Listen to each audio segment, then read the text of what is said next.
यहाँ पर आपको अहम खबर दें, इंडियन आर्मी हेडक्वार्टर या पागल खाना, एक और भारतीय फौजी ने साथियों पर फायरिंग करके खुदकुशी कर ली।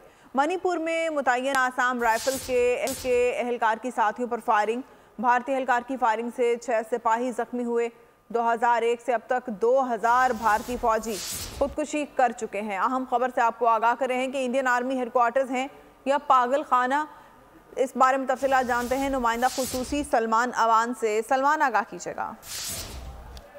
फायरिंग का ये वाकया जो है भारत के रियासत मणिपुर में पेश आया है, जहां पर आसाम राइफल्स की जो बटालियन है उसके हेडक्वार्टर्स के अंदर ये फायरिंग का वाकया हुआ है। और उसमें अब तक की इतलात सामने आई है कि एक भारतीय फौजी ने 6 अपने साथियों को फायरिंग करके जख्मी कर दिया और जख्मी किए जाने के बाद उसने खुद को भी गोली मार ली। जो जख्मी है उनमें से बेशतर जो है वो उनकी हालत नाजुक है और उनको जो चूरा चंदपुर का हॉस्पिटल है, मिलिट्री हॉस्पिटल है, वहां पर शिफ्ट कर दिया गया है। और इस हवाले से जो आसाम राइफल्स हैं उनका ये कहना है कि इस वाकये की तहकीकात की जा रही है, लेकिन जराये का ये कहना है कि इसके साथ ही के इसके अंदर एक तो हालिया नस्ली फसादात हैं, वो भी इसके पीछे एक एलिमेंट हो सकता है। और इसके साथ साथ इस वक्त ये भी फिगर्स हम सब जानते हैं कि इंडियन आर्मी के अंदर, इंडियन फोर्सेस के अंदर खासतौर पर जो खुदकुशियों की शरह है उसके अंदर बहुत ज्यादा इजाफा हालिया दिनों के अंदर, हालिया सालों के अंदर देखने में आया। और उसकी बुनियादी वजह यही है कि बहुत सारे जो इंडियन आर्मी के अंदर फैसिलिटीज हैं, ऑफिसर्स के रवैया है और जो फौजी हैं, आपने देखा होगा कि कुछ अरसे पहले एक फौजी की वायरल वीडियो भी सामने आई थी जिसमें उसका कहना था कि उनके पास ना तो रिहायशी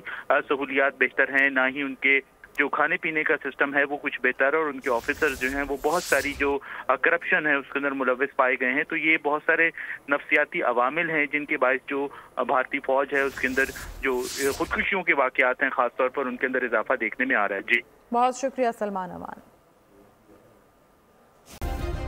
सब्सक्राइब करें और बेल दबाएं ताकि कोई खबर रह न जाए।